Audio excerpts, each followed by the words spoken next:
Next ராகுவுடைய காரகத்துவத்தில் எனக்கு ரொம்ப ரொம்ப பிடிச்ச ஒரு விஷயம் எதுனா அஸ்ட்ராலஜி. ஜோதிடமும் ராகுடைய காரகத்தில் வரும் தான்.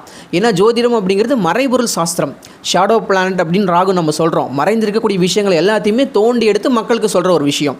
நார்மலாக ஜோசியத்துக்கு உரிய கிரகம் எதுனா புதன் தான். புதன் ஸ்ட்ராங்காக இருந்தால் தான் அவங்களுக்கு அஸ்ட்ராலஜி வரும், அஸ்ட்ராலஜி படிப்பாங்க.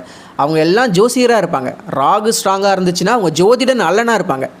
ஸோ ஜோசியத்தை படிப்பாங்க, ஆனால் அவங்களுக்கு நார்மலான அந்த புதன் ரிலேட்டடாக இருக்கக்கூடிய ஒரு ஜோசியராக இருக்கணுன்ற மைண்ட் செட் வராது.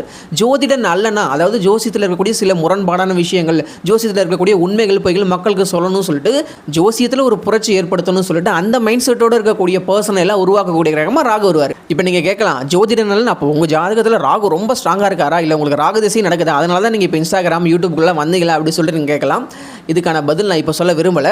ஜோதிடம் சொல்லி ஒரு நபர் பிரபலமாகணும்னா புதனுடைய சப்போர்ட் வேணும், அதே அளவுக்கு ராகுடைய சப்போர்ட்டும் வேணும்.